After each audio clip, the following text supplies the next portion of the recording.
នេះបងប្អូនអន្ទាក់ស្កាបងប្អូនខ្ញុំដាក់នេះបងប្អូនធ្វើដំណើរទៅដាក់ពាក់សัตว์បងប្អូននេះបងប្អូនខ្ញុំមកកាប់ដើមនេះមួយដើមដើម្បីយកទៅធ្វើអន្ទាក់ដាក់បតឹងស្កាបងប្អូននេះខ្ញុំឃើញដើមវាទៅនងសលូនល្អឥឡូវខ្ញុំកាប់ទៅខ្ញុំពុះទៅព្រោះខែហ្នឹងស្កាវាមកកាប់ស្រូវបងប្អូនព្រោះខែហ្នឹងមានស្រូវទេបងប្អូន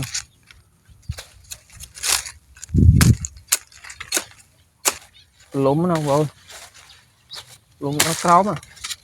នេះបងប្អូនខ្ញុំពោះរហវល់ខ្សែបានហើយបងប្អូននេះខ្សែវល់វា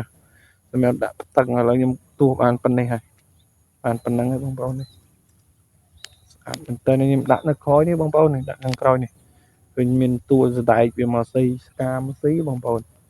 នេះបងប្អូនខ្ញុំយកមកដាំហើយព្រោះវីដេអូខ្ញុំធ្វើតែឯងចឹងខ្ញុំបាក់ការថតបងប្អូននេះខ្ញុំដាំឲ្យហើយបានខ្ញុំថតតាមក្រោយនេះខ្ញុំអាចទាញបងប្អូនធ្វើមិនវាផ្តឹងបងប្អូនអាមិនថាផ្តឹងវាតឹងទាញដើម្បីទុនតែសំខាន់ខាងដងវាបុកដីនោះធ្វើមិនឲ្យជាប់តឹងចឹងបងប្អូនទីខ្សែតឹងចឹងអាហ្នឹងมันហៅផ្តឹងនេះបងប្អូននេះផ្តឹងហើយនៅខាងក្រោមវាមានដាក់ឈើបងប្អូនដាក់តពុកឈើដើម្បីវាណាវត្តទៅលូនវត្តទៅគឺជាប់ទៅវត្តចឹងបងប្អូនសារទៀតខ្ញុំប្រាប់បងប្អូនគឺទាញធ្វើម៉េចឲ្យវាម៉េចឈើនឹងខាងបុកដីនោះធ្វើម៉េចឲ្យជាប់កាលណាតែវាវត្តទៅគឺវាផ្លានចឹងបងប្អូននេះខ្សែវាអញ្ចឹងខ្សែវាញូចអញ្ចឹង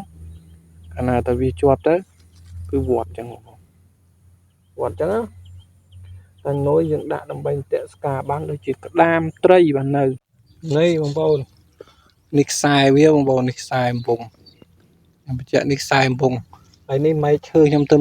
ដាក់បាំងកុំឲ្យសัตว์មើលឃើញបងប្អូននេះកុំឲ្យស្កាមើលឃើញហើយនុយយើងយកមកដាក់តកល់នេះ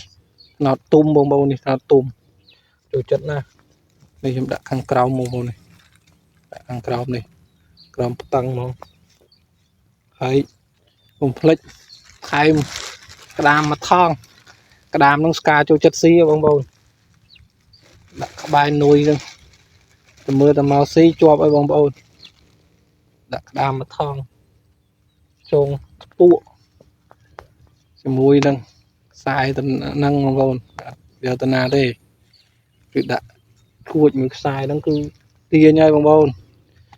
ចូលយកដៃទាញគឺវត្តជាប់ហើយ